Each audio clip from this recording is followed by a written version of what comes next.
Hi hello ಎಲ್ಲರಿಗೂ ನಮಸ್ಕಾರ. ನಾನು ನಿಮ್ಮ ಅಶೋಕ್, ರೈತ ಮಿತ್ರರೇ, ಅಶೋಕ್ ಅಗ್ರಿ ಸ್ಟುಡಿಯೋ ಯೂಟ್ಯೂಬ್ ಚಾನಲ್ಗೆ ಸ್ವಾಗತ. ತುಂಬ ದಿನಗಳ ನಂತರ ಹಲವಾರು ಕಾರಣಗಳಿಂದ ವಿಡಿಯೋಗಳನ್ನು ಮಾಡೋಕ್ಕಾಗಲಿಲ್ಲ. ನಿಮ್ಮಲ್ಲಿ ನಾನು ಕ್ಷಮೆ ಇರಲಿ ಅಂತ ಕೇಳ್ಕೊಳ್ತಾ ಇದ್ದೀನಿ. ಈ ಒಂದು ವಿಡಿಯೋದಲ್ಲಿ ನಾನು ಲಾಸ್ಟ್ ಆಗಲೇ ಒಂದು ಪೋಸ್ಟ್ ಅಪ್ಲೋಡ್ ಮಾಡಿದ್ದೆ. ಆ ಪೋಸ್ಟ್ ಪ್ರಕಾರನೇ ಅಜೋಲಾ ಡೈರಿ ಫಾರ್ಮ್ಗೆ ಅಜೋಲಾ ಇಂಪಾರ್ಟೆಂಟಾ ಅಲ್ವಾ, ಅದು ಕೊಡೋದಾದರೆ ಯಾವ ರೀತಿ ಕೊಡಬೇಕು, ಕೊಟ್ಟಿದ್ದಾದರೆ ಅದರಿಂದ ಏನು ಸಿಗುತ್ತೆ, ಪ್ಲಸ್ ಯಾವ ರೀತಿ ಬೆಳವಣಿಗೆ ಆಗುತ್ತೆ, ಮತ್ತು ಅದನ್ನು ಯಾವ ರೀತಿ ನಾವು ಫಾರ್ಮಿಂಗ್ ಮಾಡ್ಕೋಬೇಕು, ಅಜೋಲಾ ಫಾರ್ಮಿಂಗ್ ಯಾವ ರೀತಿ ಇರುತ್ತೆ, ಯಾವ ಒಂದು ವಿಧದಲ್ಲಿ ಬಳಕೆ ಮಾಡಬೇಕು. ಡೈರಿ ಫಾರ್ಮಿಂಗಲ್ಲಿ ಅದು ಕೊಡೋದಂದರೆ ನೇರವಾಗಿ ಕೊಟ್ಟರೆ ಏನು ತೊಂದರೆಗಳಾಗುತ್ತೆ, ಅದನ್ನು ಕ್ಲೀನ್ ಮಾಡಿ ಕೊಡೋದ್ರಿಂದ ಯಾವ ರೀತಿ ಉಪಯೋಗ ಇರುತ್ತೆ ಅನ್ನೋದನ್ನು ವಿಡಿಯೋದಲ್ಲಿ ಮಾತಾಡ್ತಾ ಹೋಗೋಣ. ಹೆಚ್ಚಿನದಾಗಿ ಡೈರಿ ಫಾರ್ಮ್ಗೆ ಕಡಿಮೆ ಕಾಸ್ಟಲ್ಲಿ ಅಂದರೆ ಪ್ರಸ್ತುತ ದಿನಗಳಲ್ಲಿ ಜನಸಂಖ್ಯೆ ಬೆಳೀತಾ ಇದೆ, ಜನರ ಒಂದು ಅಗತ್ಯತೆಗಳು ಹೆಚ್ಚಾಗ್ತಿವೆ. ಬಟ್ ಇರುವಂತಹ ಭೂಮಿ ಹಾಗೇ ಇದೆ, ಜನಸಂಖ್ಯೆ ಪ್ರಕಾರ ಭೂಮಿ ಬೆಳವಣಿಗೆ ಆಗ್ತಾ ಇಲ್ಲ. ಆ ಒಂದು ನಿಟ್ಟಿನಲ್ಲಿ ಇರುವಂತಹ ಪಶುಗಳಿಗೆ ನಾವು ಮೇವುಗಳನ್ನು ಪೂರೈಸೋದಕ್ಕೆ ನಮ್ಮಿಂದ ಸಾಧ್ಯವಾಗ್ತಾ ಇಲ್ಲ. ಯಾಕಂದರೆ ಭೂಮಿ ಅಷ್ಟೇ ಇದೆ, ಪಶುಗಳ ಸಂಖ್ಯೆ ಹೆಚ್ಚಾಗ್ತಾ ಇದೆ, ಜನರ ಸಂಖ್ಯೆನೂ ಹೆಚ್ಚಾಗ್ತಾ ಇದೆ. ಅವರಿಗೆ ಬೇಕಾದಂತಹ ಆಹಾರವನ್ನು ಹೆಚ್ಚು ಭೂಮಿಯಲ್ಲಿ ಬೆಳೆಯೋದಕ್ಕೆ ಸಾಧ್ಯವಾಗ್ತಾ ಇಲ್ಲ. ಅದಕ್ಕೆ ಕಡಿಮೆ ಭೂಮಿಯಲ್ಲಿ ಅತಿ ಹೆಚ್ಚು ಪೋಷಕಾಂಶಗಳನ್ನು ಉಳ್ಳುವಂತಹ ಒಂದು ಆಹಾರವನ್ನು ಯಾವ ರೀತಿ ತಯಾರು ಮಾಡ್ಕೋಬೇಕು ಅಂದರೆ, ನಾವೀಗ ಹೆಚ್ಚಿನ ಪ್ರಮಾಣದಲ್ಲಿ ಮುಸ್ಕಿನ ಜೋಳ, ಕಡಲೆ ಹಿಂಡಿ ಈ ರೀತಿ ಹೈ ಪ್ರೋಟೀನ್ ಫುಡ್ಡನ್ನು ಹೆಚ್ಚಿನ ಒಂದು ಪ್ರದೇಶದಲ್ಲಿ ಬೆಳವಣಿಗೆ ಮಾಡಿ ಕೊಡೋದಕ್ಕೆ ಸಾಧ್ಯವಾಗ್ತಿಲ್ಲ. ಆ ಉದ್ದೇಶದಿಂದ ಕಡಿಮೆ ಪ್ರದೇಶದಲ್ಲಿ ಅಂದರೆ ಇರುವಂತಹ ಒಂದು ಕಡಿಮೆ ಪ್ರದೇಶದಲ್ಲಿ ಹೆಚ್ಚು ಪ್ರೋಟೀನ್ ಮತ್ತು ಹೆಚ್ಚು ನ್ಯೂಟ್ರಿಷನ್ಸ್ ಇರುವಂತಹ ಆಹಾರವನ್ನು ನಾವು ಪಶುಗಳಿಗೆ ಹೇಗೆ ಕೊಡಬೇಕು ಅನ್ನೋದನ್ನು ನಾವು ಆ ಒಂದು ಪ್ರತ್ಯಾಮ್ನಾಯವಾಗಿ ಅಂದರೆ ಪೂರಕವಾಗಿ ಯಾವ ಒಂದು ಆಹಾರವನ್ನು ಕೊಡ್ಬೋದು ಅನ್ನೋದನ್ನು ಹುಡುಕ್ತಾ ಹೋದಾಗ ನಮಗೆ ಸಿಕ್ಕಿದ್ದು ಅಜೋಲಾ ಕಲ್ಟಿವೇಷನನ್ನು ಮಾಡಿಕೊಂಡು ನಾವು ಕಡಿಮೆ ಜಾಗದಲ್ಲಿ ಅತಿ ಹೆಚ್ಚು ಪೌಷ್ಟಿಕಾಂಶಗಳುಳ್ಳಂತಹ ಆಹಾರವನ್ನು ನಾವು ಡೈರಿಗಾಗ್ಬೋದು, ಕುರಿ ಮೇಕೆ ಸಾಕಾಣಿಕೆ, ಕೋಳಿ ಸಾಕಾಣಿಕೆ ಮುಂತಾದವುಗಳಿಗೆ ಯಾವ ರೀತಿ ಕೊಡಬೇಕು ಅನ್ನೋದನ್ನು ಸರ್ಚ್ ಮಾಡಿದಾಗ ಸಿಕ್ಕಿದೆ ಅಜೋಲಾ ಅಂತಕ್ಕಂಥದ್ದು. ನಮ್ಮ ಭಾರತದಲ್ಲಿ ಇದು ಹೊಸದು ಅನಿಸ್ಬೋದು, ಆದರೆ ಹೊರ ದೇಶಗಳಲ್ಲಿ ಇದು ಅಷ್ಟು ಚಿರಪರಿಚಯವಾಗಿರ್ತಕ್ಕಂಥದ್ದು ಅಂದರೆ ತುಂಬ ಎಲ್ಲರಿಗೂ ಗೊತ್ತಿರುವಂತಹ ಮ್ಯಾಟರ್. ನಾವು ಇದನ್ನು ಯಾವ ರೀತಿ ಫಾರ್ಮಿಂಗ್ ಮಾಡಬೇಕು ಅನ್ನೋದನ್ನು ಈಗ ನಾವು ಹೇಳ್ತಾ ಹೋದರೆ, ಮೊದಲನೇದಾಗಿ ಅಜೋಲಾ ಅಂದರೆ ಏನು, ಇದನ್ನು ಯಾವ ರೀತಿ ಬೆಳವಣಿಗೆ ಮಾಡ್ತೀವಿ, ಡೈರಿ ಫಾರ್ಮಲ್ಲಿ ಯಾವ ರೀತಿ ಕೊಡಬೇಕು ಅನ್ನೋದನ್ನು ನೆಕ್ಸ್ಟ್ ಹೇಳ್ತಾ ಹೋಗ್ತೀನಿ. ಅಜೋಲಾ ಅನ್ನೋದು ಒಂದು ಅನಾಬಿನಾ ಎನ್ನುವ ಒಂದು ಬ್ಲೂ ಗ್ರೀನ್ ಆಲ್ಗೆ, ಅಂದರೆ ಇದು ನೀರಿನ ಮೇಲೆ ತೇಲುವಂತಹ ಒಂದು ಅತಿ ಹೆಚ್ಚು ಪೋಷಕಾಂಶಗಳುಳ್ಳ ಸಸ್ಯ ಜಾತಿಯ ಒಂದು ಆಹಾರ ಇದು. ಇದನ್ನು ಮನುಷ್ಯರು ತಿನ್ನೋಕ್ಕಾಗಲ್ಲ, ಪಶುಗಳಿಗೆ ಅನಿಮಲ್ಸ್ಗೆ ಕೊಡುವಂತಹ ಒಂದು ಮುಖ್ಯ ಆಹಾರ ಇದಾಗಿರುತ್ತೆ. ಆ ರೀತಿ ನಾವು ಕಡಿಮೆ ಜಾಗದಲ್ಲಿ ಅತಿ ಹೆಚ್ಚು ಪೋಷಕಾಂಶಗಳನ್ನು ಉಳ್ಳ ಆಹಾರ ಯಾವುದನ್ನು ಬೆಳಿಬೋದು ಅಂದರೆ ಅಜೋಲಾವನ್ನು ನಾವು ಬೆಳಿಬಹುದು. ಅಜೋಲಾದಲ್ಲಿ ಏನೇನೆಲ್ಲ ಇರುತ್ತೆ ಅಂತ ಅಂದರೆ, ನಾವು ಕಡಲೆ ಹಿಂಡಿ, ಮುಸ್ಕಿನ ಜೋಳ ಇವೆಲ್ಲವನ್ನು ಒಂದು 5 ಎಕರೆ 6 ಎಕರೆಯಲ್ಲಿ ಬೆಳೆದಾಗ ಅವುಗಳಲ್ಲಿ ಎಷ್ಟು ಪೋಷಕಾಂಶಗಳಿರ್ತವೋ ಅತಿ ಕಡಿಮೆ ಜಾಗದಲ್ಲಿ ಅಜೋಲಾವನ್ನು ಬೆಳೆದು ಅಷ್ಟೇ ಪೋಷಕಾಂಶಗಳನ್ನು ನಮ್ಮ ಪ್ರಾಣಿಗಳಿಗೆ ಕೊಡಬಹುದು. ಆ ಒಂದು ಹೈ ವ್ಯಾಲ್ಯೂ ನ್ಯೂಟ್ರಿಷನ್ಸನ್ನು ಇದು ಹೊಂದಿರುತ್ತೆ. ಇದು ತೇಲುವಂತಹ ಒಂದು ಸಸ್ಯ ಜಾತಿಯ ಆಲ್ಗೆ ಅಂದರೆ ನೀರಿನ ಮೇಲೆ ತೇಲುವಂಥದ್ದು. ನಾವು ನಮ್ಮ ಅಕ್ಕಪಕ್ಕ ಇರತಕ್ಕಂತಹ ಕೆರೆಗಳಲ್ಲಿ, ಕುಂಟೆಗಳಲ್ಲಿ ಅಂದರೆ ಎಲ್ಲದರಲ್ಲೂ ಬೆಳೆಯೋದಕ್ಕೆ ಸಾಧ್ಯವಿಲ್ಲ. ಇದಕ್ಕೆ ಕೆಲವೊಂದು ವೈಜ್ಞಾನಿಕ ಪದ್ಧತಿಗಳಿದ್ದಾವೆ. ಅವುಗಳನ್ನು ಯಾವ ರೀತಿ ಅಳವಡಿಕೆ ಮಾಡಿಕೊಂಡು ನಾವು ಬೆಳಿಬಹುದು ಅನ್ನೋದನ್ನು ನಾನು ಹೇಳ್ತಾ ಹೋಗ್ತೀನಿ. ಈಗ ಹಲವಾರು ರೈತರಿಗೆ ಆಲ್ರೆಡಿ ಬೆಳೀತಾ ಇದ್ದಾರೆ. ಉದ್ದವಾದಂತಹ ತನಗಿರ್ತಕ್ಕಂತಹ ಎಲ್ಲ ಜಾಗಕ್ಕೂ ಒಂದೇ ದೊಡ್ಡ ತೊಟ್ಟಿಯನ್ನು ಮಾಡಿಬಿಟ್ಟು ಅದರಲ್ಲಿ ಕಲ್ಟಿವೇಷನನ್ನು ಮಾಡ್ತಾ ಇದ್ದಾರೆ. ಇದು ಅವರ ಒಂದು ಪ್ರಕಾರ ರೈಟ್ ಆಗಿರ್ಬೋದು, ಬಟ್ ಆ ದೊಡ್ಡದಾಗಿ ಒಂದೇ ತೊಟ್ಟಿಯನ್ನು ಮಾಡೋದು ಸ್ವಲ್ಪ ತಪ್ಪಾಗುತ್ತೆ. ಯಾಕೆ ಅಂತಂದರೆ ಇದು ಫಂಗಲ್ ಇನ್ಫೆಕ್ಷನ್ ಆಗೋದ್ರಿಂದ ಸುಮಾರು ಎಲ್ಲ ಆ ಒಂದು ಮದರ್ ಕಲ್ಚರ್ ಸಹ ಇಲ್ಲದೆ ಎಲ್ಲ ಟೋಟಲ್ ಹಾಳಾಗುವಂಥ ಚಾನ್ಸಸ್ ಇರುತ್ತೆ. ಹಾಗಾದ್ರೆ ನಾವೇನು ಮಾಡಬೇಕು ಅಂತಂದರೆ, ಉದ್ದ ಎಷ್ಟಾದರೂ ಇಟ್ಕೊಳ್ಳಿ, ಒಂದು 5 ರಿಂದ 6 ಅಡಿ ಇರ್ತಕ್ಕಂತಹ ಚಿಕ್ಕ ತೊಟ್ಟಿಗಳನ್ನಾಗಿ ಮಾಡ್ಕೋಬೇಕು. ಇದು ನೆರಳಲ್ಲೇ ಬೆಳಿಬೇಕು, ಬಿಸಿಲಲ್ಲಿ ಇದು ಬರೋದಕ್ಕೆ ಚಾನ್ಸಸ್ ತೀರಾ ಕಡಿಮೆ, ತೀರಾ ಅಲ್ಲ, ಬರೋದೇ ಇಲ್ಲ. ಚಿಕ್ಕ ತೊಟ್ಟಿಗಳನ್ನು ಮಾಡ್ಕೋಬೇಕು. ಒಂದು 5 ಅಡಿ ಉದ್ದ ಇರತಕ್ಕಂಥದ್ದು, ಒಂದು 10 ಅಡಿ ಅಗಲ ಇರತಕ್ಕಂತಹ ತೊಟ್ಟಿಗಳನ್ನು ಮಾಡಿಕೊಂಡು ಕಡಿಮೆ ವೆಚ್ಚದಲ್ಲಿ ನೀವು ಸಿಮೆಂಟನ್ನು ಬಳಸಿ ತೊಟ್ಟಿಗಳನ್ನು ಕಟ್ಟಿ ಮಾಡೋದಕ್ಕೆ ಹೋಗಬೇಡಿ.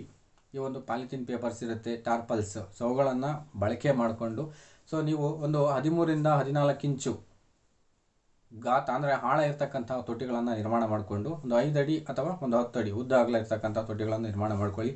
ನೆರಳು ಅನ್ನೋದು ಮುಖ್ಯ, ಇಲ್ಲಿ ನೆರಳು ಇರಲೇಬೇಕು. ನೀವು ಶೇಡ್ ನೆಟ್ಸ್ ಆದರೂ ಹಾಕೊಳ್ಳಿ, ಚಪ್ರಗಳನ್ನು ಆದರೂ ಹಾಕೊಳ್ಳಿ, ಇಲ್ಲ ಅಂತ ಅಂದರೆ ಮರದ ಕೆಳಗಾದರೂ ಈ ಒಂದು ತೋಟಗಳನ್ನು ನಿರ್ಮಾಣ ಮಾಡ್ಕೊಳ್ಳಿ. ಮರದ ಕೆಳಗೆ ಮಾಡಾಗ ಏನು ಮಾಡಬೇಕು ಅಂತಂದರೆ, ನೀವು ಮೇಲ್ಗಡೆ ಎಲೆಗಳು ಮತ್ತು ಇದ್ರೆ ಕಸ ಕಡ್ಡಿ ಬೀಳದಂತೆ ನೀವು ಕಂಪಲ್ಸರಿ ಟಾರ್ಪಾಲಿನ್ಸನ್ನು ಮೇಲೆ ಸಹ, ಶೇಡ್ ನೆಟ್ಸನ್ನು ಮೇಲೆ ಸಹ ಹಾಕಬೇಕಾಗುತ್ತೆ. ಈ ರೀತಿ ಮಾಡಿಕೊಂಡು ಆ ಒಂದು ಗುಂಡಿಗಳಿಗೆ ನೀವು ಒಂದು 5 ಅಡಿ ಮತ್ತು 10 ಅಡಿ ಇರತಕ್ಕಂತಹ ಒಂದು ಗುಂಡಿಗೆ ಒಂದು 5 ತೊಟ್ಟಿ ಮಣ್ಣನ್ನು ಅಥವಾ ಒಂದು ಮಂಕ್ರಿ ಇದೆಯಲ್ಲ, ಸೊ ಅದರ ಒಂದು ಮಣ್ಣನ್ನು ಪ್ಲಸ್ ಒಂದು 3 ತೊಟ್ಟಿ ಸಗಣಿಯನ್ನು ಕೊಡಬೇಕಾಗುತ್ತೆ. ಆ ಒಂದು ಇದನ್ನು ಚೆನ್ನಾಗಿ ಕಲಕಿಬಿಟ್ಟು ಆ ಒಂದು ತೊಟ್ಟಿಗೆ ಹಾಕಿ, ಆ ನಂತರ ಕನಿಷ್ಠ 8ರಿಂದ 9 ಇಂಚು ನೀರು ನಿಲ್ಲಲೇಬೇಕು. ನಾವು ಮಾಡಿರುವಂಥ ತೊಟ್ಟಿಗಳಲ್ಲಿ 8ರಿಂದ 9 ಇಂಚು ನೀರು ನಿಲ್ಲಿಸಿ, ಆ ನಂತರ ನಾವು ಮದರ್ ಕಲ್ಚರನ್ನು ಆ ಒಂದು ಮೂಲ ಅಜೋಲವನ್ನು ತೊಟ್ಟಿಗಳಿಗೆ ಕೊಡಬೇಕಾಗುತ್ತೆ. ಈ ರೀತಿ ತೊಟ್ಟಿಗಳು ನಮಗೆ ಅನುಕೂಲವಾದಂತೆ ಎಷ್ಟು ಬೇಕೋ ಅಷ್ಟು, ಅಂದರೆ ಪ್ರತಿ ಒಂದು ನಮ್ಮ ಒಂದು ಅವಶ್ಯಕತೆಗೆ ತಕ್ಕಂತೆ ತೊಟ್ಟಿಗಳನ್ನು ಮಾಡ್ಕೋಬೇಕು. ನಮಗೆ ಪ್ರತಿದಿನ ಎಷ್ಟು kg ಬೇಕಾಗಿರುತ್ತೆ, ಸೊ ಅದರ ಮೇಲೆ ನಾವು ತೊಟ್ಟಿಗಳನ್ನು ಮಾಡ್ತಾ ಹೋಗಬೇಕು.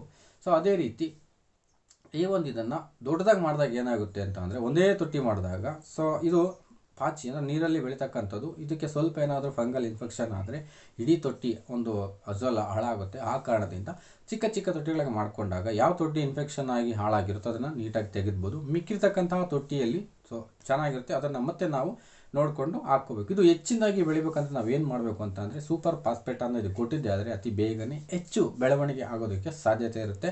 ಸೊ ನಿಮಗೆ ಅಗತ್ಯತೆಗೆ ಎಷ್ಟಿರುತ್ತೋ ಅಷ್ಟು ನೋಡಿಕೊಂಡು ಮಾಡ್ತಾಯಿರಿ. ಸೊ ಒಂದು ವಾರಕ್ಕೆ ಒಮ್ಮೆ ಒಂದು ತೊಟ್ಟಿ 2 ತೊಟ್ಟಿ ಮಣ್ಣನ್ನು ಅಂದರೆ ಹೊಸ ಮಣ್ಣನ್ನು ಮತ್ತು 1 ತೊಟ್ಟಿ ಸಗಣಿಯನ್ನು ನೀವು ಕಲಕಿ ನೀರಲ್ಲಿ ಆ ನೀರಿಗೆ ಕೊಡ್ತಾ ಹೋದರೆ ಸೊ ಹೆಚ್ಚುವಾಗಿ ಫಾಸ್ಟಾಗಿ ಬೆಳವಣಿಗೆ ಆಗೋದಕ್ಕೆ ಅಜೋಲಾ ಒಂದು ಕಾರಣವಾಗುತ್ತೆ. ಮತ್ತು ಅದೇ ರೀತಿ ಇನ್ನೂ ಹೆಚ್ಚು ಬೇಕು ಅಂತಂದರೆ ನೀವು ಸೂಪರ್ ಫಾಸ್ಫೇಟನ್ನು ಒಂದು ಸ್ವಲ್ಪ ಕೊಡ್ತಾ ಹೋದರೆ ಬರುತ್ತೆ. ಮತ್ತು ಇದನ್ನು ತೆಗಿಬೇಕಾದ್ರೆ ತೊಟ್ಟಿಯಿಂದ ಅಜೋಲಾವನ್ನು ಹೊರಗೆ ತೆಗಿಬೇಕಾದ್ರೆ ಕೈಯಿಂದನೂ ತೆಗೆಯೋದು ಸೂಕ್ತವಲ್ಲ. ಸೊ ಅದಕ್ಕಂತ ಹೇಳ್ಬಿಟ್ಟು ಕೆಲವು ಸಾಧನಗಳಿದ್ದಾವೆ, ಜಾಲರಿಯನ್ನು ಮಾಡ್ಕೊಂಬಿಟ್ಟು ಆ ಜಾಲರಿ ಮುಖಾಂತರ ನೀವು ಎಷ್ಟು ಬೇಕು ಅಷ್ಟನ್ನು ಎತ್ಕೋಬೇಕು, ಅತಿ ಹೆಚ್ಚು ಎತ್ತಬಾರ್ದು. ಈಗ ಒಂದು 5ರಿಂದ 6 kg ಅಜೋಲಾ ಇರುವಂತಹ ತೊಟ್ಟಿಗಳಲ್ಲಿ ನೀವು ಕೇವಲ 1ರಿಂದ 2 kg ಮಾತ್ರ ತೆಗಿಬೇಕಾಗುತ್ತೆ. ಅತಿ ಹೆಚ್ಚಿದಾಗ ಏನಾಗುತ್ತೆ ಅಂದರೆ ಆ ಒಂದು ತೊಟ್ಟಿಯ ಎಲ್ಲ ಪ್ರಮಾಣದಲ್ಲಿ ಅಜೋಲಾ ಹರಡ್ಕೊಳ್ಳೋದಕ್ಕೆ ತುಂಬ ಟೈಮ್ ತಗೊಳುತ್ತೆ. ನೀವು 1ರಿಂದ 2 ತಗೊಂಡ್ರೆ ಸೊ ಹೆಚ್ಚು ಬೇಗನೆ ಅಂದರೆ 2 ಡೇಸಲ್ಲಿ ಅದು ಮತ್ತೆ ಕವರ್ ಆಗುತ್ತೆ. ಸೊ ಆ ರೀತಿ ಕಡಿಮೆ ತಗೊಂಡಷ್ಟು ಹೆಚ್ಚು ಬರ್ತಾ ಇರುತ್ತೆ, ಡೈಲಿ ಬರ್ತಾ ಇರುತ್ತೆ. ಅತಿ ಹೆಚ್ಚು ತೆಗೆಯೋದಕ್ಕೂ ಹೋಗಬೇಡಿ. ತೆಗಿಬೇಕಾದ್ರೆ ಮುಂಜಾಗ್ರತಾ ಕ್ರಮವಾಗಿ ಕೆಲವೊಂದು ಸಾಧನಗಳನ್ನು ಬಳಸಿ ತೆಗೆಯೋದ್ರಿಂದ ಈ ಒಂದು ಅಜೋಲಾ ಮತ್ತೆ ಹೆಚ್ಚು ಉತ್ಪಾದನೆ ಮಾಡೋದಕ್ಕೆ ಅವಕಾಶ ಇರುತ್ತೆ. ಸೊ ಇಷ್ಟೆಲ್ಲ ಅಜೋಲಾ ಅದಾದರೆ ನೆಕ್ಸ್ಟ್ ನಮ್ಮ ಡೈರಿ ಫಾರ್ಮಲ್ಲಿ ಯಾವ ರೀತಿ ಇದನ್ನು ಬಳಕೆ ಮಾಡ್ಕೋಬೇಕು ಅನ್ನೋದು. ಅಜೋಲಾ ಬಳಕೆಯಿಂದ ಹಾಲಿನ ಉತ್ಪಾದನೆ ಹೆಚ್ಚಾಗುತ್ತೆ. ಯಾಕೆ ಅಂತಂದರೆ ಅಜೋಲಾದಲ್ಲಿರ್ತಕ್ಕಂತಹ ಹೈ ವ್ಯಾಲ್ಯೂ ನ್ಯೂಟ್ರಿಷನ್ಸ್ ಇದಕ್ಕೆ ಕಾರಣವಾಗಿರುತ್ತೆ. ಅಂದರೆ ಕಡಿಮೆ ಜಾಗದಲ್ಲಿ ಕಡಿಮೆ ಒಂದು ಆಹಾರವನ್ನು ಕೊಟ್ಟಾಗ ಅತಿ ಹೆಚ್ಚು ಹಾಲು ಉತ್ಪಾದನೆ ಮಾಡುತ್ತೆ ಅನ್ನೋದು ಯಾವುದಾದ್ರೂ ಒಂದು ಅಂಶ ಇದೆ ಅಂದರೆ ಅದು ಅಜೋಲಾದಿಂದಲೇ ಸಾಧ್ಯ ಆಗುತ್ತೆ. ಸೊ ಆ ರೀತಿ ಅಂಶ ಇದೆ. ಮತ್ತು ಇದನ್ನು ತೊಟ್ಟಿಯಿಂದ ತೆಗೆದು ನೇರವಾಗಿ ನಾವು ಆ ಒಂದು ಹಸುಗಳಿಗೆ ಕೊಡ್ಬೋದಂತ ಅಂದರೆ ಖಂಡಿತ ಕೊಡಬೇಡಿ, ಇದು ತಪ್ಪು.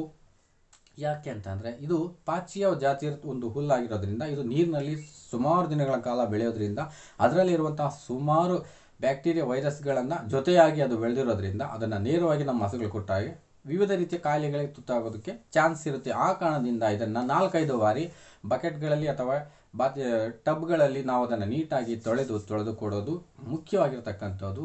ಇಲ್ಲ ಇದಕ್ಕಿಂತ ಬೆಸ್ಟ್ ಯಾವುದು ಅಂತ ಅಂದರೆ ಸ್ವಲ್ಪ ಡ್ರೈ ಮಾಡಿ ಕೊಡೋದ್ರಿಂದಲೂ ಸಹ ಇಟ್ಸ್ ಬೆಸ್ಟ್, ಅದು ತುಂಬಾ ಒಳ್ಳೆಯದು. ಯಾಕೆಂದರೆ ಬಿಸಿಲಲ್ಲಿ ಒಣಗಿಸಿದಾಗ ಏನಾಗುತ್ತೆ ಅಂದರೆ ಅಜೋಲಾದಲ್ಲಿರುವಂತಹ ಸೂಕ್ಷ್ಮಾಣುಜೀವಿಗಳು ಸತ್ತೋಗ್ತವೆ.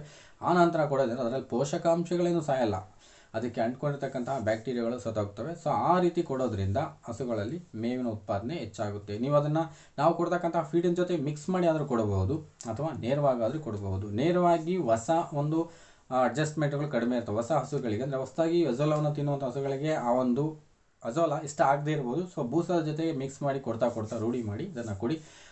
ಒಂದು ಅಂಶ ಏನು ಅಂತ ಅಂದರೆ ನೀಟಾಗಿ 4ರಿಂದ 5 ಬಾರಿ ತೊಳೆದು ನಮ್ಮ ಹಸುಗಳಿಗೆ ಕೊಡಬೇಕಾಗುತ್ತೆ. ಅದು ಅಲ್ಲದೆ ನೇರವಾಗಿ ತೊಟ್ಟಿಯಿಂದ ತೆಗೆದು ಹಸುವಿಗೆ ಕೊಡಿದ್ದೆ ಆದರೆ ನಿಮ್ಮ ಹಸುಗಳು ಹೆಚ್ಚಿನದಾಗಿ ಅಂದರೆ ಹೊಸ ಕಾಯಿಲೆಗಳಿಗೆ ಗುರಿ ಆಗ್ತವೆ ಅನ್ನೋದು ಇಂಪಾರ್ಟೆಂಟ್, ಅದನ್ನು ಜ್ಞಾಪಿಟ್ಕೋಬೇಕಾಗುತ್ತೆ. ಅದೇ ರೀತಿ ಇವುಗಳನ್ನು ಕೋಳಿಗಳಿಗೆ ಯಾವ ಕೊಡಬೇಕು ಅಂತಂದರೆ ಕೋಳಿಗಳಿಗೆ ಏನು ತೊಂದರೆ ಅದೆಲ್ಲ ಸೊ ನೇರವಾಗಿ ನೀವು ಕೊಡಬಹುದು. ಮೇಕೆ ಮತ್ತು ಕುರಿಗಳಿಗೂ ಸಹ ಇದನ್ನು ನೀಟಾಗಿ 1 or 2 ಟೈಮ್ ಕ್ಲೀನ್ ಮಾಡಿಬಿಟ್ಟು ತೊಳೆದುಬಿಟ್ಟು ಸ್ವಲ್ಪ ಬಿಸಿಲಲ್ಲಿ ಒಣಗಿಸಿ ಕೊಡೋದ್ರಿಂದ ಕುರಿಗಳ ಆರೋಗ್ಯನೂ ಹೆಚ್ಚಾಗಿರುತ್ತೆ, ಬೆಳವಣಿಗೆನೂ ತುಂಬ ಬೇಗನೆ ಗ್ರೋತ್ ಆಗುತ್ತೆ. ಹಾಗಾದರೆ ಡೈರಿ ಫಾರ್ಮಲ್ಲಿ ಇದು ಹಾಲಿನ ಪ್ರಮಾಣವನ್ನು ಹೆಚ್ಚಿಸೋದ್ರ ಜೊತೆಗೆ ಫ್ಯಾಟು ಮತ್ತು SNFಗಳ ಪ್ರಮಾಣ ಹೆಚ್ಚಾಗುತ್ತಾ ಅಂದರೆ ಅದೇ ಆಗುತ್ತೆ. ಯಾಕೆ ಅಂತಂದರೆ ನ್ಯೂಟ್ರಿಷನ್ ಅಂದರೆ ಗುಣಮಟ್ಟದ ಆಹಾರವನ್ನು ಪಡೆದಾಗ ಹಾಲಿನ ಗುಣಮಟ್ಟನೂ ಸಹ ಹೆಚ್ಚಾಗುತ್ತೆ ಅನ್ನೋದನ್ನು ನಾವು ಈಗಾಗಲೇ ನೋಡ್ಕೊಂಡಿದ್ದೀವಿ. ಸೊ ಗುಣಮಟ್ಟವಾದ ಆಹಾರ ಕೊಟ್ಟಾಗ ನಮಗೂ ಸಹ ಔಟ್ಪುಟ್ಟು ಗುಣಮಟ್ಟದ್ದೇ ಆಗಿರುತ್ತೆ. ಸೊ ಅದರಿಂದ ನೀವು ಅಜೋಲಾವನ್ನು ಫಾರ್ಮಿಂಗನ್ನು ಮಾಡ್ಕೊಳ್ಳಿ. ಹಾಗಾದರೆ ಈ ಅಜೋಲಾ ಮದರ್ ಕಲ್ಚರ್ ಅಂದರೆ ಮೂಲ ಅಜೋಲಾವನ್ನು ನಾವು ಎಲ್ಲಿಂದ ತರಬೇಕು? ಆಲ್ಮೋಸ್ಟ್ ಎಲ್ಲ ರೈತರುಗಳು ಇದುವರೆಗೂ ನಾನು ನೋಡಿದಂತಹ ಪ್ರತಿಯೊಬ್ಬರು ಹೇಳಿದ ಅಂದರೆ ಅಜೋಲಾ ಬಗ್ಗೆ ಹೇಳ್ತಕ್ಕಂಥವ್ರು ಎಲ್ಲಿ ಸಿಗುತ್ತೆ ಅನ್ನೋದನ್ನು ಯಾರೂ ಹೇಳ್ತಾ ಇಲ್ಲ. ಹಾಗಾದರೆ ಎಲ್ಲಿ ಸಿಗುತ್ತೆ? ನಾನೀಗ ಆ ಒಂದು ತೊಟ್ಟಿಗಳನ್ನು ರೆಡಿ ಮಾಡ್ಕೊಂಡಿದ್ದೀನಿ, ಅಜೋಲಾ ತರಬೇಕು, ಎಲ್ಲಿ ಸಿಗುತ್ತೆ? ಸೊ ಇದು ಮೇಯ್ನು ತಲೆನೋವಾಗಿರ್ತಕ್ಕಂಥದ್ದು ರೈತ ಮಿತ್ರರಿಗೆ. ಇದು ಎಲ್ಲಿ ಸಿಗುತ್ತೆ ಅನ್ನೋದನ್ನು ನಾವು ಫಸ್ಟ್ ನೋಡೋದಾದರೆ ನಿಮ್ಮ ಹತ್ರದಲ್ಲಿರ್ತಕ್ಕಂಥ ಫಸ್ಟ್ ಅಂದರೆ ನಿಮ್ಮ ನಿಯರಲ್ಲೇ ಯಾರೋ ಮಾಡಿರ್ತಾರೆ, ಬಟ್ ನಿಮಗೆ ಗೊತ್ತಿರೋದಿಲ್ಲ ಅದನ್ನು. ಸೊ ಆ ಉದ್ದೇಶಕ್ಕೋಸ್ಕರ ನೀವು ನಿಮ್ಮ ಹತ್ತಿರದಲ್ಲಿರ್ತಕ್ಕಂತಹ ರೈತ ಸಂಪರ್ಕ ಕೇಂದ್ರಕ್ಕೆ ಭೇಟಿ ಮಾಡಿ. ಅವರಿಗೆ ಆ ಒಂದು ಮಾಹಿತಿ ಇರುತ್ತೆ. ಯಾಕೆ ಅಂತಂದರೆ, ಈಗ ನಾನು ಅಜೋಲಾ ಕಲ್ಟಿವೇಷನ್ ಮಾಡಿದರೆ ಅದಕ್ಕೆ ಸಂಬಂಧಪಟ್ಟಂತಹ ಮಾಹಿತಿಯನ್ನು ಪಡ್ಕೊಳ್ಳೋದಕ್ಕೋಸ್ಕರ ರೈತ ಸಂಪರ್ಕ ಕೇಂದ್ರಕ್ಕೆ ಹೋಗಿರ್ತೀನಿ. ಅವ್ರಿಗೆ ಗೊತ್ತಿರುತ್ತೆ ನನ್ನ ಹತ್ರ ಮದರ್ ಕಲ್ಚರ್ ಇದೆ, ನಾನು ಕಲ್ಟಿವೇಷನ್ ಮಾಡ್ತೀನಿ ಅನ್ನೋದು, ಬಟ್ ನಿಮಗೆ ಗೊತ್ತಿರೋದಿಲ್ಲ. ಆ ಉದ್ದೇಶಕ್ಕೆ ನೀವು ರೈತ ಸಂಪರ್ಕಕ್ಕೆ ಹೋದರೆ, ಅಲ್ಲಿ ರೈತ ಸಂಪರ್ಕ ಕೇಂದ್ರಕ್ಕೆ ಹೋದರೆ ಅಲ್ಲಿರುವಂತಹ ಅಧಿಕಾರಿಗಳಿಗೆ ಮಾಹಿತಿಯನ್ನು ತಿಳಿಸಿದ್ರೆ ಅವರು ನಿಮ್ಮ ನಿಯರೆಸ್ಟ್ ಇರ್ತಕ್ಕಂಥವ್ರಿಗೆ ತಿಳಿಸ್ಕೊಡ್ತಾರೆ. ಅವ್ರ ಹತ್ರ ಆದರೂ ನೀವು ಮದರ್ ಕಲ್ಚರನ್ನು ತಂದು ಹಾಕೋಬೋದು. ಇಲ್ಲ ಅಂತಂದರೆ ಕೃಷಿ ವಿಜ್ಞಾನ ಕೇಂದ್ರಗಳು ಯಾವಾದರೂ ಪಕ್ಕದಲ್ಲಿದ್ದರೆ, ಕೃಷಿ ವಿಶ್ವವಿದ್ಯಾನಿಲಯಗಳು ನಿಮಗೆ ಹತ್ತಿರದಲ್ಲಿ ಇರ್ತಕ್ಕಂಥವ್ರು, ಅಲ್ಲಿ ಎಲ್ಲೇ ಹೋದರೂ ಸಹ ಆ ಅಜೋಲಾ ಒಂದು ಕಲ್ಚರ್ ಅನ್ನೋದು ಸಿಗುತ್ತೆ. ಅಂದರೆ ಆ ಒಂದು ಸ್ಪ್ಯಾನ್ ಮೂಲ ಅಜೋಲಾ ಅನ್ನೋದು ನಿಮಗೆ ಬಿತ್ತನೆ ಬೀಜ ಅಂತಕ್ಕಂಥದ್ದು ನಿಮಗೆ ಸಿಗುತ್ತೆ.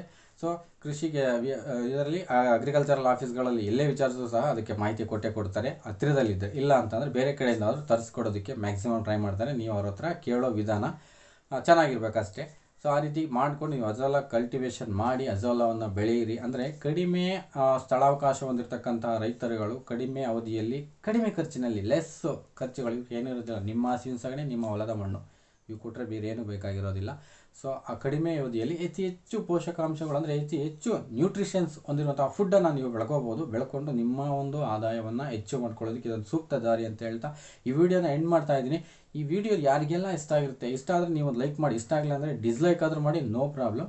ಸೊ ಒಂದು ರೆಸ್ಪಾಂಡ್ ಆದರೆ ಮಾಡಿ ಅಂತ ಹೇಳ್ತಾ ವಿಡಿಯೋನ ಎಂಡ್ ಮಾಡ್ತಾ ಇದ್ದೀನಿ. ಈ ವಿಡಿಯೋನ ನೋಡಿದ್ದಕ್ಕೆ ಥ್ಯಾಂಕ್ ಯು ಸೋ ಮಚ್.